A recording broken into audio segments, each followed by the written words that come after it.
Hello folks, this is another day, and it's going to be a good day. You know why? Because we're going to trust the Lord in this day. No matter what happens, no matter what the situation, we know God is in control. And our role today is to totally trust Him. Let's go ahead and look at the next event in the life of Jesus. And we're going to pick it up in Matthew chapter 9, verses 18 through 26. Now, in this story, we actually have two miracles of Christ. Okay, Christ does two. So let's listen to the life of Christ. And while he spake these things unto them, behold, there came a certain ruler, and worshipped him, saying, My daughter is even now dead. But come and lay thy hands upon her, and she shall live. And Jesus arose and followed him, and did his disciples.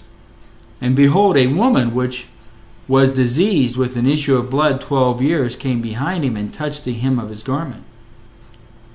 And she said within herself, If I may but touch his garment, I shall be whole. And Jesus turned about, and when he saw her, he said, Daughter, be of good comfort. Thy faith has made thee whole. And the woman was made whole from that hour. And when Jesus came into the ruler's house and saw the minstrels and the people making a noise, he said unto them, Give place, for the maid is not dead, but sleepeth. And they laughed him to scorn. And when the people were put forth, he went in and took her by the hand. And the maiden rose. And the fame thereof went abroad into all the land. Well, I bet it did. So Christ is there, and this man with some authority, this ruler, came up to Christ, and he told Christ, Hey, my daughter's dead, but I need you to come lay hands on her and make her alive. Now, I'm going to tell you what, my friends, that's a lot of faith right there. But you got to understand that Christ has done many, many miracles. And so Jesus says, Well, take me to your daughter. So Jesus and his disciples, they start to go, and they follow this man. But while they're there, the Bible tells us that there was a great crowd around Jesus now. Not in this verse, but in this book, but in one of the other books.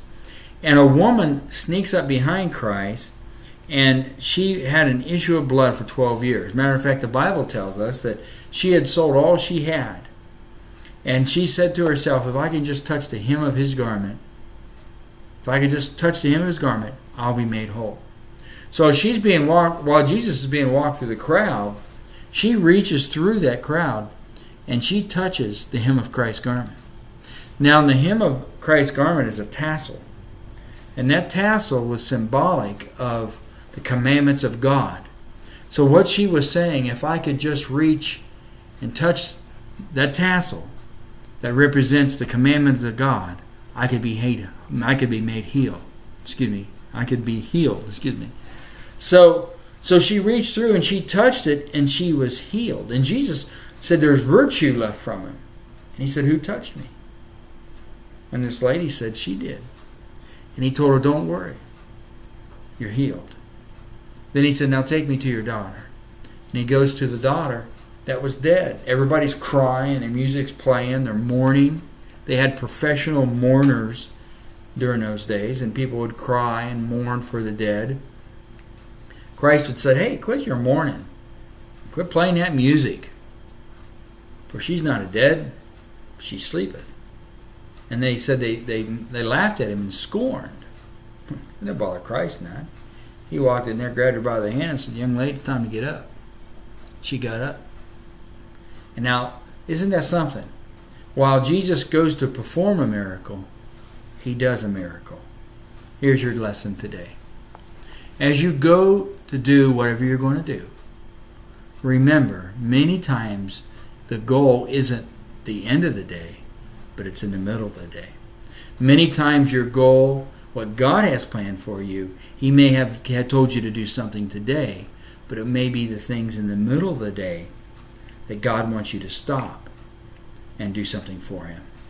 So my friends, always be aware and always look and see what the Lord would want you to do. Sometimes we get so goal-oriented that we just head to one thing and we only do one thing. I think someone said a long time ago, you got to stop and smell the roses, right? A long life's journey, we got to stop and we got to look around and see who else we can help out in this world. So I'm anxious to see who God brings in your life and how God may show you. There may be multiple tasks for you today. God bless you.